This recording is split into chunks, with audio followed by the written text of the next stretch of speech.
जिस प्रकार से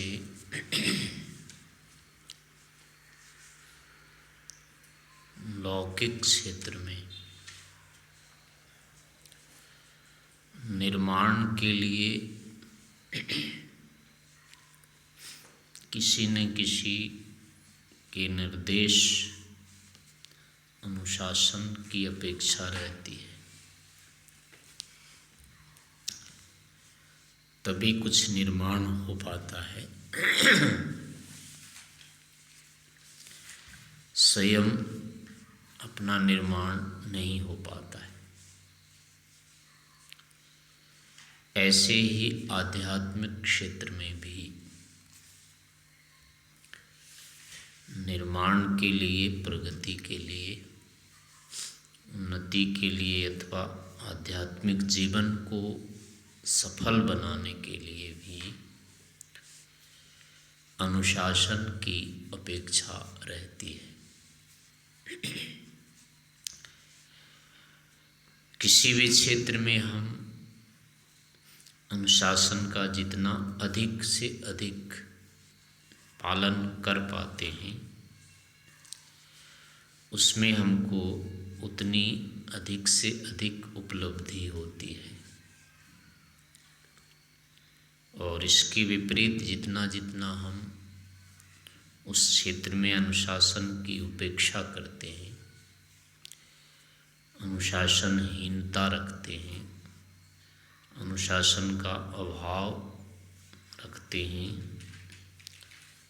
अनुशासन में नहीं चलते या अनुशासन को नहीं मानते या अनुशासन नहीं करते,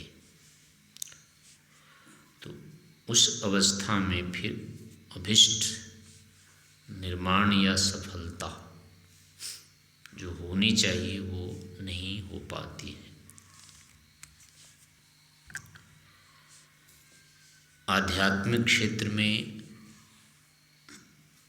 जो विषय होते हैं वो अधिकतम अपने अनुभव से रहित होते हैं।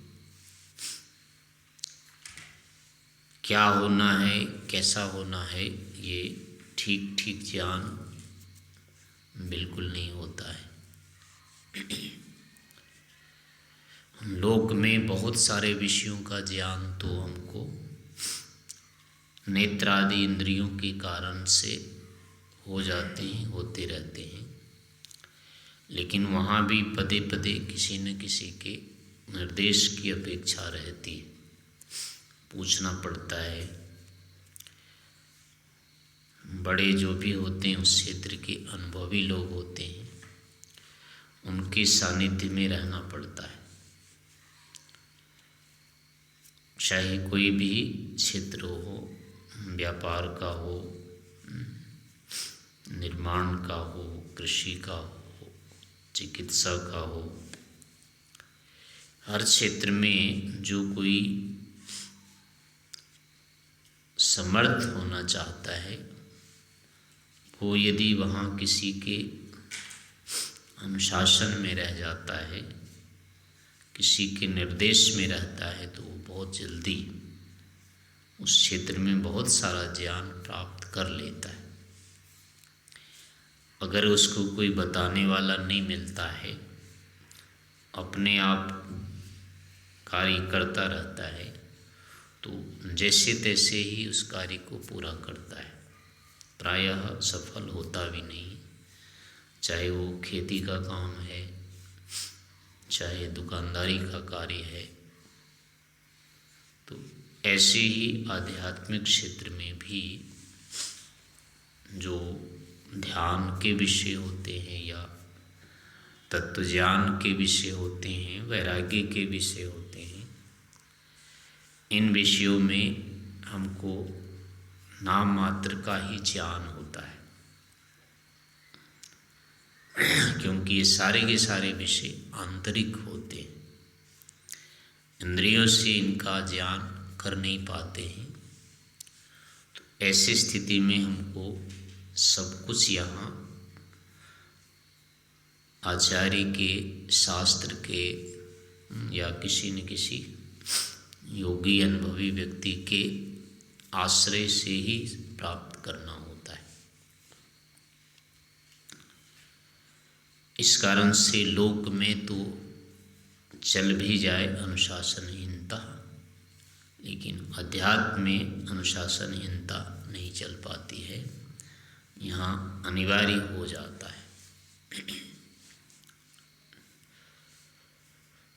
अनुशासन का अर्थ होता है अनुशिष्यते अनेन इति अनुशासनम, जिसके द्वारा कुछ वस्तु तत्व या तो किसी को बताया जाता है, किसी में उपलब्ध कराया जाता है, उसको अनुशासन कहते हैं। प्रायः अनुशासन शब्द ग्रंथ का पर्याय होता है, शास्त्र का पर्याय होता है। किसी भी विषय को बताने वाले जो शास्त्र होते हैं उसको अनुशासन कहा जाता है। जैसे अपना तथा योगानुशासनम, योग दर्शन का नाम योगानुशासनम है। ऐसे व्याकरण को भी कहते हैं शब्दानुशासनम अथ शब्दानुशासनम। तो उसमें शब्द के बारे में ज्ञान कराया गया उस ग्रंथ में, या उस ग्रंथ के द्वारा शब्दों का यथार्थ ज्ञान होता है। इस कारण से उसको शब्दानुशासन कहते हैं। ऐसे ही योग दर्शन से योग का ज्ञान कराया जाता है या होता है, इस कारण से इसको योगानुशासन कहते हैं। तो मूल अर्थ होता है किसी भी विषय का जिस माध्यम से परिज्ञान कराया जाता है, जिस विषय से उसको उपलब्ध कराया जाता है, जनाया जाता है, वो ही उसका अनुशासन होता है। यानी हम किसी भी विद्या विशेष को, ज्ञान विशेष को किसी न किसी से ग्रहण करते हैं। तो ग्रहण करते समय ग्रहण करने के और उस विद्या को देने के लिए दो के बीच में कोई न कोई नियम होता है। आदान प्रदान के लिए कोई न कोई सीमा, मर्यादा, नियम, क्रिया की कुछ स्थिति विशेष का निर्धारण किया जाता है। तो वही नियम विशेष निर्धारण आदि जो होते हैं अनुशासन होते हैं। किसी की बात को मानना, ये अनुशासन का बहुत स्थूल अर्थ होता है, क्योंकि बात मानने का अर्थ यही होता है कि उस बात में उसने कुछ कहा होता है कि इस कार्य को करो, तो हम उस कार्य को अनुशासन यानी उसका मानते हैं, यानी उस कार्य को करने लगते हैं। तो करने से क्या होगा, अब जो करने के लिए कहा गया है उससे हमको कुछ न कुछ उपलब्धि होगी, उससे कुछ न कुछ हमको प्राप्त होगा, और नहीं करेंगे तो नहीं होता है।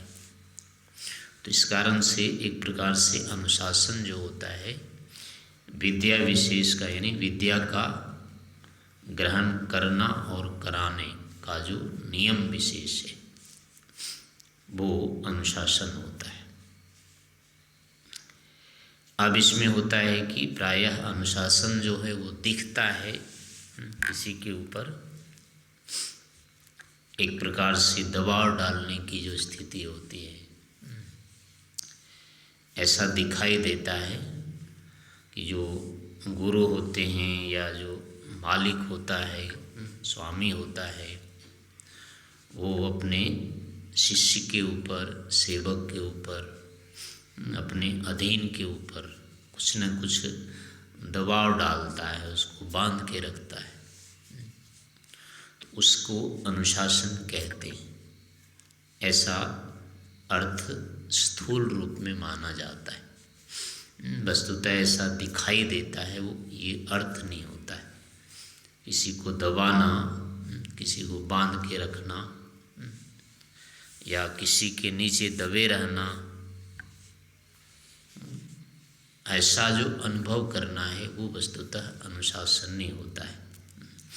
बांधने का नाम अनुशासन नहीं है, दबाने का नाम अनुशासन नहीं है, या किसी के नीचे दब के रहने का नाम अनुशासन नहीं है। किसी से विवश रहना, किसी के वशीभूत रहना, इसको अनुशासन नहीं कहते। ये तो बंधन ही होता है, विवशता ही होती है, पराधीनता ही होती है, लेकिन अनुशासन पराधीनता नहीं होती। किसी के अधीन मात्र रहने को अनुशासन नहीं कहते।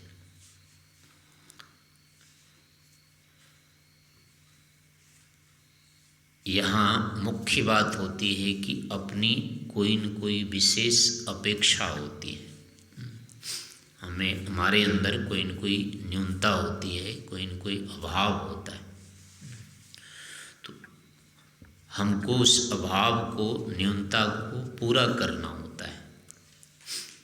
उससे जो हम वंचित हैं, उस गुण विशेष से, वस्तु विशेष से जो हम रहित हैं, उसकी हम पूर्ति करना चाह रहे होते हैं, उसकी प्राप्ति करना चाह रहे होते हैं।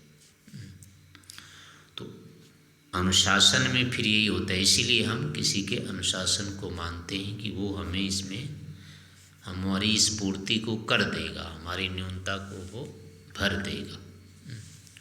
तो सीधी सी बात है, वहाँ परतंत्रता नहीं है, वहाँ कुछ उपलब्धि की स्थिति है, अपनी कमी को पूरा करने की स्थिति है। तो अगर वो कमी पूरी हो रही है, उसमें से कुछ आ रहा है, तो वो बंधन या विशेषता नहीं कही जा सकती। बंधन में या विवशता में यही होता है कि जो बांधने वाला होता है वस्तुतः उसको इसलिए बांधता है कि केवल वो अपने स्वार्थ की सिद्धि उससे कराता है। जो बंध रहा होता है उसके स्वार्थ वहाँ गौण होते हैं, लेकिन जो बांध के रख रहा है उसके स्वार्थ वहाँ प्रधान होते हैं। इसका नाम बंधन होता है। पशु आदि जैसे होते हैं, तो उनको उसका जो स्वामी होता है वो अपने प्रयोजन से बांध के रखता है। उनका प्रयोजन विशेष नहीं होता है, लेकिन उनके द्वारा जो कार्य लिए जाते हैं, किए जाते हैं, उनके द्वारा उस कार्य का फल उसके स्वामी को मिलता है। तो मुख्य फल वहाँ जो होता है स्वामी को जहाँ मिल रहा होता है, और उसके लिए उसने किसी को पकड़ रखा है, तो ऐसी स्थिति का नाम बंधन है। वो अनुशासन नहीं होता है। लेकिन यहाँ जो निर्माण होता है, जैसे शिक्षा का क्षेत्र है, अध्यात्म का ये जो क्षेत्र होता है, इसमें जो देने वाला होता है उसका स्वार्थ यहाँ प्रधान नहीं होता है। चाहे गुरु के पास हम विद्या ले रहे होते हैं, तो विद्या देना ये गुरु की प्रमुखता नहीं होती, उसका मुख्य नहीं होता है। ये विद्या देने से उसका विशेष स्वार्थ सिद्ध हो रहा हो, ऐसा नहीं होता है। लेकिन विद्या जिसको लेना होता है, शिष्य को, छात्र को, विद्यार्थी को, वहाँ उसकी ही प्रधानता होती है। इस कारण से विद्या के क्षेत्र में यहाँ जो अब शिक्षक है या अध्यापक है, जो गुरु है, उसको नियम विशेष में रख रहा है, उसको उससे कार्य विशेष करवा रहा है। तो इसलिए नहीं करवा रहा है कि वो अपना कार्य उससे कुछ लेना चाह रहा है, वो इसीलिए करवा रहा है उससे कि अगर वो वैसा नहीं करेगा तो जिस चीज़ की उसको अपेक्षा है वो उसमें नहीं जा पाएगी। जैसे मोटे रूप में उदाहरण ले सकते हैं, कोई चीज़ बनाते हैं, खंभा बनाते हैं सीमेंट से, तो वो बनाने के लिए पहले क्या करते हैं, फरमा रखते हैं चारों तरफ। वो बांध करके अगर नहीं रखें तो क्या होगा, वो खंभा आदि बनेगा ही नहीं उससे। उसी सीमेंट को अगर चारों तरफ से नहीं दबा के रखें तो जो बनना है उससे कुछ नहीं बनेगा। तो वहाँ जो उसको बांधा जा रहा है चारों तरफ से, अच्छी प्रकार से पकड़ के रखा जा रहा है, तो ये उस खंबे के लिए ही है। ये उस खंबे का बंधन नहीं है, वो उसी के अस्तित्व के लिए, उसके निर्माण के लिए है। वो एक प्रकार से उसका बंधन नहीं कहा जाता है, वो उसका आश्रय कहा जाता है। यानी उसके अंदर ही रह करके वो वैसा बन सकता है।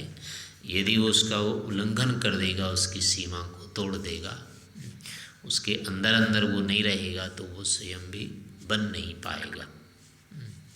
इसलिए उसको बांधना कभी नहीं कहा जाता है। खंबा बनाने के लिए चारों तरफ से बांध लगा दिया, ऐसा उसको बांध नहीं कहा जाता है। हाँ, पानी को रोकने के लिए जो करते हैं उसको बांध कहते हैं।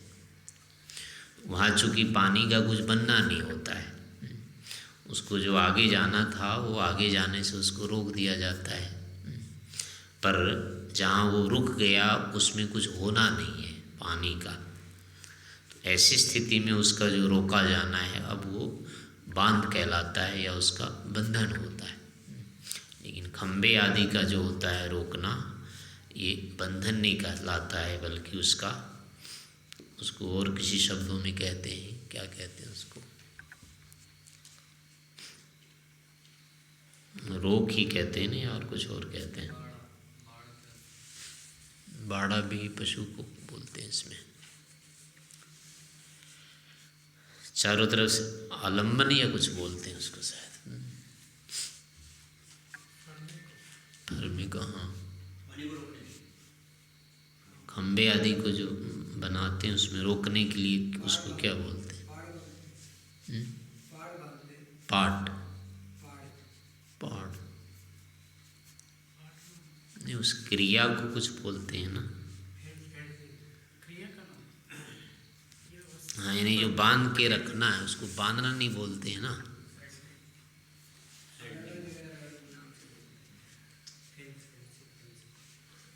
इसके लिए, अब इसके लिए तो वो छत बनाते हैं, वो क्या करते हैं,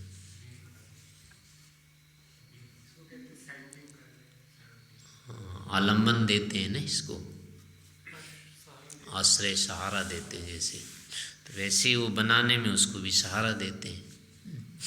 दीवार आदि बनाते हैं तो इसमें भी क्या होता है, वो बार बार उसको उससे, हाँ, टेक भी कहते हैं।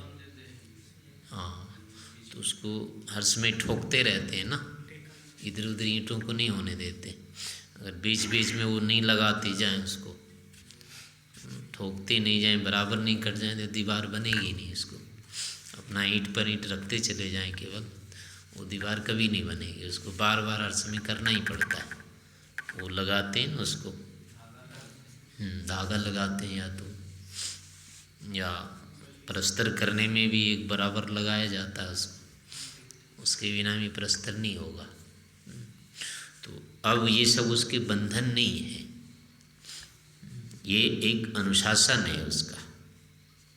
तो जैसे भौतिक पदार्थों में उसके निर्माण के लिए उसका जो बांधना होता है वो एक तरह से उसका अनुशासन है। उसके निर्माण के निमित्त ही उस पर बल का प्रयोग किया जाता है। यदि ऐसा ना किया जाए तो उसका निर्माण संभव नहीं हो सकता है, वो बिखर जाएगा, टूट जाएगा, बनेगा ही नहीं वो। तो ऐसे ही अपने जीवन के विषय में भी होता है। जीवन का भी निर्माण करने के लिए जो निर्माता होता है उसको किसी न किसी रूप से उसको रोकना पड़ता है। यानी इसके अंदर विविध प्रकार की चेष्टाएं होगी, इसमें अज्ञान होने के कारण वो उल्टा ही चलेगा। जो जिस समय उसको करना है उस कार्य को उस काल में वो नहीं करेगा, जो कार्य नहीं करने का है उसको उस काल में करता रहेगा, या कुछ करेगा ही नहीं, करेगा तो उल्टा कर लेगा, क्योंकि उस विषय में उसका अभी ज्ञान नहीं होता है, और ज्ञान ना होने के साथ साथ उसकी सामर्थ्य भी नहीं होती है। तो दोनों स्थितियों के कारण क्या होता है, उसको किसी न किसी अपने से बड़े की, यानी जो उस विषय में बन गया है, तैयार हो गया है, सिद्ध हो गया है, उसकी सहायता लेनी ही पड़ती है। उसके बिना उसका कार्य नहीं होता है। और अब उसके बीच में ये चीज़ें आ जाती है कि अब उसको पीड़ित भी करना पड़ता है। जो चेतन होता है, जड़ होता है, उसको तो पीड़ित करते ही हैं, वहाँ पता नहीं चलता है। लेकिन जो चेतन होता है उसको भी पीड़ित करना होता है। बिना पीड़ित किए हुए वो ठीक चलता नहीं है। इस कारण से क्या होता है, अब डांट पीट सब कुछ करना पड़ता है। क्योंकि अगर ना किया जाए ऐसा तो वो सुनता नहीं है, मानता नहीं है। छोटे बच्चे का निर्माण करने के लिए अब माता पिता होते हैं, उसको हर समय कुछ न कुछ डांटते रहते हैं, उसको रोकते रहते हैं। नहीं रोके तो कितना काम बिगाड़ता रहता है वो, नहीं रोकते हैं तो बिगड़ ही जाता है अंत में जा कर के। तो ऐसे ही अध्यापक भी, शिक्षक भी या गुरु भी अपने शिष्य को, विद्यार्थी को उन सभी कार्यों से प्रायः रोकता रहता है जिनसे कि जो उसका उद्देश्य बना हुआ है, जैसा कि उसको बनना है, उसमें उसको बाधा नहीं आए। अन्य कार्यों को वो करते हुए इसमें कोई बाधा ना उत्पन्न कर ले, इस कारण से उसको हर समय रोकना होता है। तो रोकने के कारण से अब क्या हो जाता है, वो जो कि है तो जीवात्मा, उसको जब समझ में नहीं आता है कि ऐसा क्यों हो रहा है मेरे साथ, तो उस अवस्था में उससे कष्ट हो जाता है। दूसरी बात है कि अब कार्य भी करने पड़ते हैं, समस्या आती है उस समय, तो अब रुचि नहीं होती है। जैसे प्रातःकाल अभी उठने का है, अब ठंड है, अनुकूलता नहीं होती है, लेकिन अब इस उठना तो होगा ही। तो अब यही क्या हो गया कि इसमें छूट नहीं है। सोते रहते हैं, यदि ये छूट हो गया तो ये अनुशासनहीनता हो जाएगी। और यदि ठीक करते रहते हैं तो यही अनुशासन का पालन हो जाएगा। क्योंकि यदि ऐसा नहीं करेंगे, ठीक समय पे नहीं उठते हैं, ठीक दिनचर्या नहीं करते हैं, या ऐसा नहीं कराया जाता है, तो अब आलस, प्रमाद आदि आने लग जाएंगे। फिर उसके कारण जो दिनचर्या है, उपासना की है, जो मानसिकता बननी चाहिए आरंभ से, वो मानसिकता दिन भर नहीं बनेगी। धीरे धीरे बुद्धि क्या होगी, फिर से स्थूल हो जाएगी, विषयांतर में जाने लगेगी। तो एक प्रकार से क्या होगा, अब ये जो समय चल रहा है, प्रगति का जो प्रवाह है, वो फिर टूट जाएगा।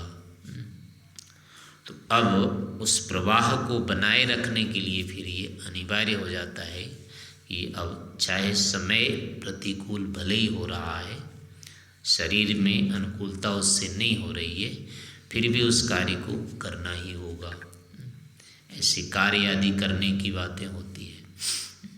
हम अपने इच्छा अनुसार किसी भी कार्य को करते रहते हैं, उसमें हमको कोई बाधा नहीं होती। कठिन से कठिन कार्य अगर स्वैच्छिक हो, अपने बुद्धि से करना हो, उसमें कोई बाधा नहीं होती है।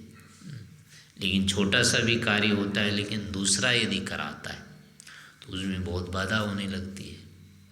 कारण उसमें ये होता है कि हमारी बुद्धि का प्रवाह किसी विषय में हमने चला दिया होता है, और दूसरा व्यक्ति क्या है, अब उसको हमें कार्य बता करके रुकवा देता है।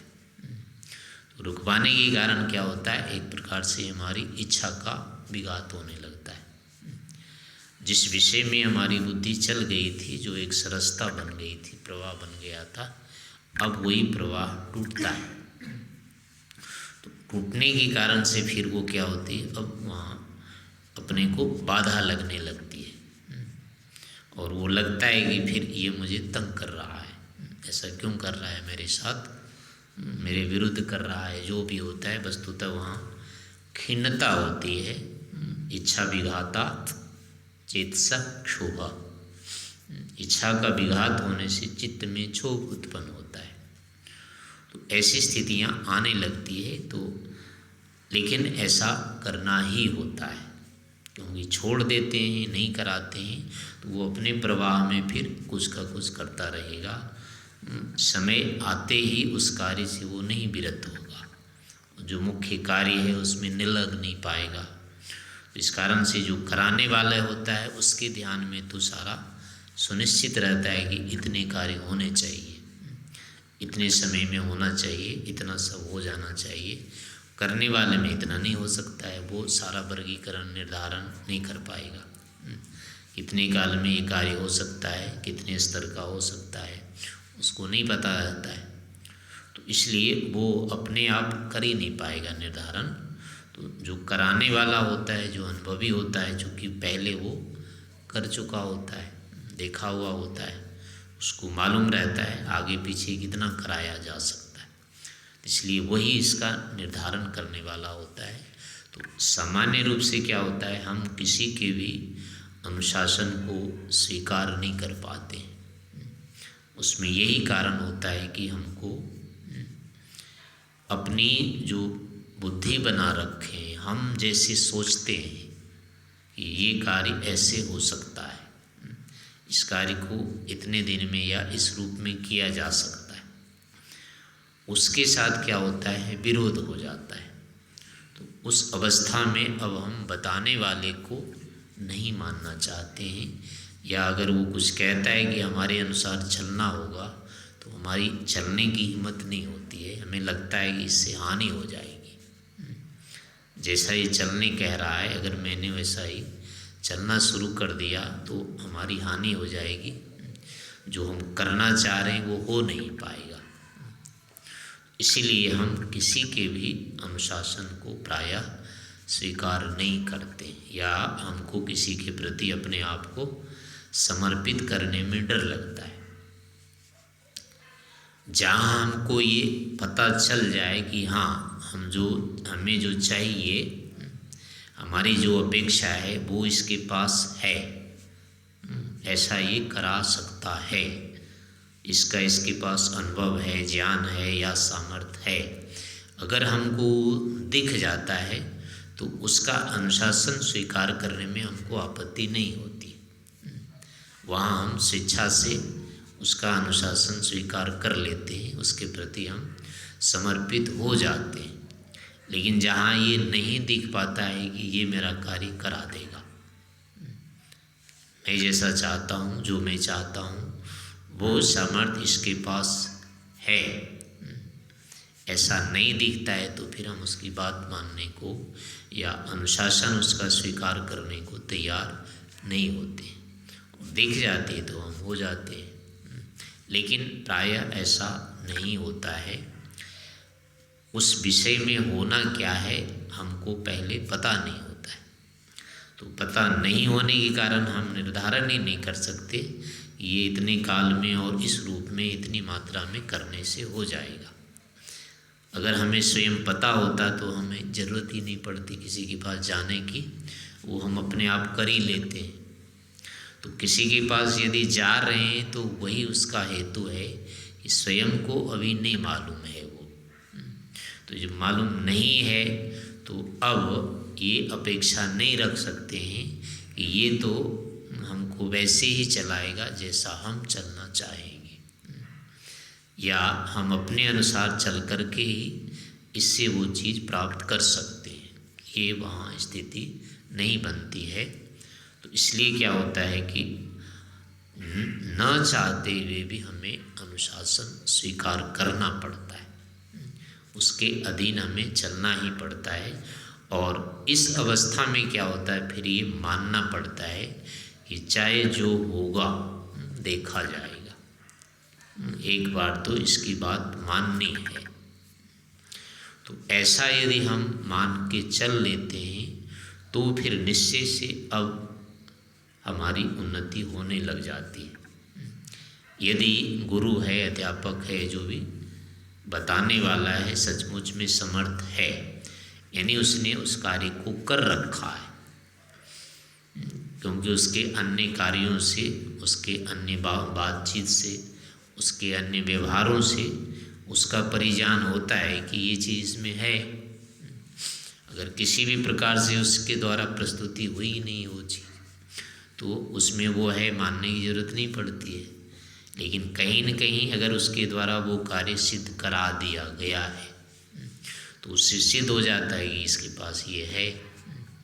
कोई भी कुम्हार है, दर्जी है, मान लो एक बार बहुत अच्छा बर्तन बना दिया उसने, तो अब आगे भी ये बना देगा, सिद्ध होता है, क्योंकि ये कला इसके अंदर है, ये हो गया।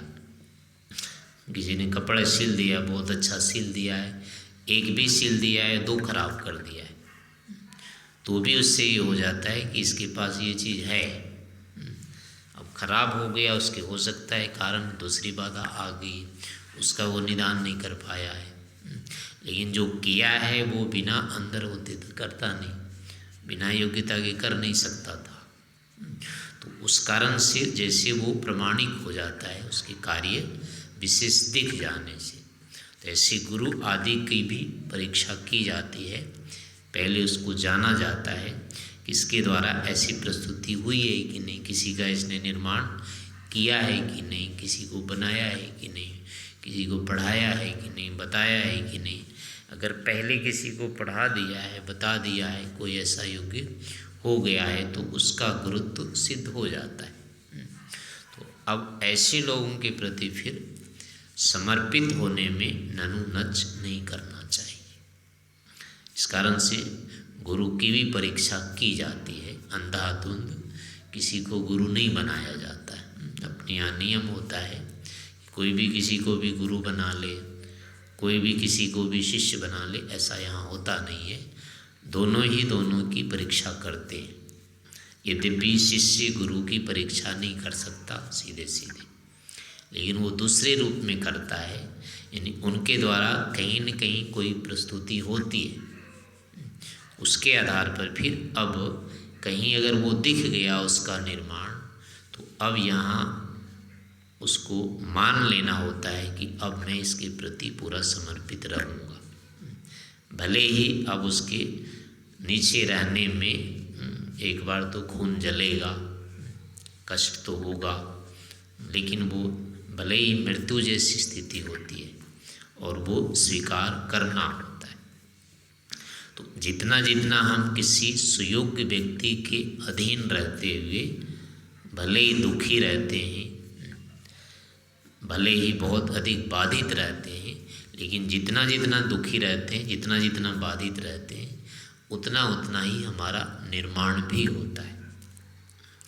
यदि हम स्वयं किसी के अधीन नहीं रहे हैं, किसी के अनुशासन में नहीं रहे हैं, तो निश्चय से हम दूसरे का भी अनुशासन नहीं कर पाएंगे। कोई दूसरा भी हमारे अनुशासन में नहीं रह पाएगा, ना तो हम उसको अनुशासन में रख पाएंगे। लेकिन स्वयं यदि हम किसी के अनुशासन में रहे हैं, स्वयं किसी के अधीन रह करके हम बने हैं, तो निश्चय से दूसरे को भी हम बना सकते हैं, उसको हम अपने अधीन रख करके उसका निर्माण कर सकते हैं। ये अनुभव आ जाता है, उसमें सामर्थ्य आ जाता है। लोक में प्रायः या उदाहरण रूप में इसके विरुद्ध भी देखे जाते हैं। प्रायः जो व्यक्ति जितना उद्दंड होता है, सामने वाले को उतना ही वो नियम में रखने का प्रयास करता है। वो चाहता है कि सामने वाला वो उतना अधिक नियम का पालन करे, और जो जितना अधिक स्वयं नियमित होता है वो सामने वाले पर उतना ध्यान नहीं देता है। हल्का भरने, जैसे चलता है चलने दो। तो ऐसी स्थितियाँ देखी जाती है, पर ये स्थिति शिष्टों में ऐसा नहीं होता है। जो अशिष्ट लोग होते हैं ये तो करेंगे, जो दुष्ट लोग होते हैं, जो आचरणहीन लोग होते हैं, अर्थात जिनको केवल अपने स्वार्थ की सिद्धि करानी होती है, दूसरे के निर्माण से प्रयोजन नहीं होता है, वही व्यक्ति ऐसा करेगा कि स्वयं पालन नियम का नहीं करेगा, लेकिन दूसरे से पूरी तरह से नियम पालन करवाएगा। उसमें उसका अपना प्रयोजन होता है, अपना स्वार्थ होता है। लेकिन जो आप्त होगा, जो श्रेष्ठ व्यक्ति होगा, वो ऐसा कभी नहीं करेगा। हाँ, उसके द्वारा भी हमको ताड़ना होती है, उसके द्वारा भी हमको बाधा होती है, क्योंकि कहा गया है, क्या है, गुरुवो न विसोक्षित सामृते पाणिभिर्घ्नन्ति गुरुवो न विसोक्षिते लालना श्रेणो दोषा ताड़ना श्रेणो गुणा। जो गुरु लोग होते हैं वो सामृतय शांति युक्त होकर के सत्य के द्वारा पानी से यानी हाथ से वो ताड़ना करते हैं, शिष्य को डांटते हैं, जो भी करते हैं उसको प्रताड़ित करते हैं, लेकिन उनके अंदर विष नहीं होता है, यानी विष से सिंचित होकर के ऐसा नहीं करते हैं, द्वेष के कारण वो नहीं करते हैं, उसको दबाने के लिए सताने के लिए ऐसा नहीं करते, बल्कि उसका निर्माण करने के लिए ही करते हैं। क्योंकि ऐसा नहीं करने से अगर वो केवल लालना ही करें, उसको प्रेम से ही रखेंगे, उसको अनुकूल ही चलने देंगे, उससे क्या होगा, उसमें गुण नहीं आएंगे। और जब ताड़ित प्रताड़ित करते हैं, उसको दंडित करते रहते हैं, उसको बाधित करते रहते हैं, तो अब क्या होता है, उसमें गुण का प्रवेश हो जाता है। इस कारण से आप्तों के लिए, गुरुओं के लिए ऐसा नियम होता है, विधान होता है।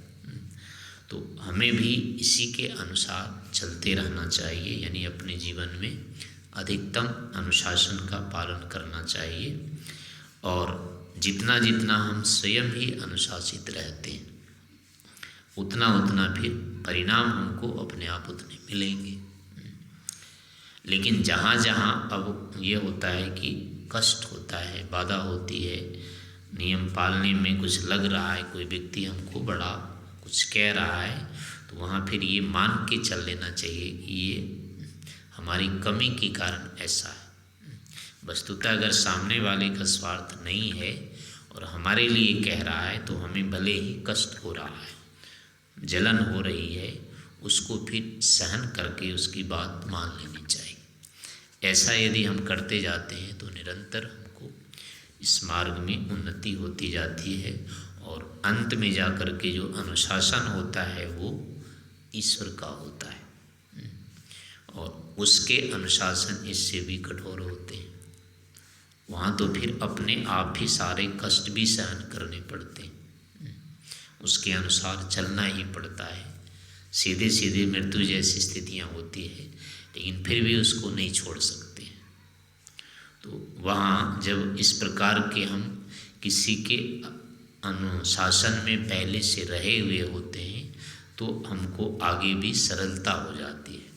अन्यथा व्यक्ति क्या होता है, आगे चल के स्वच्छंद हो जाता है, आगे करके फिर वो नियम पालन करना छोड़ देता है, तपस्या छोड़ देता है, और जो उसकी आंतरिक उन्नति होनी चाहिए थी वो नहीं हो पाती, वो वंचित रह जाता है। इस कारण से हमें भी शास्त्रों के निर्देश के अनुसार अपने जीवन को अधिकाधिक अनुशासित बनाते रहना चाहिए। सिस्टर का ये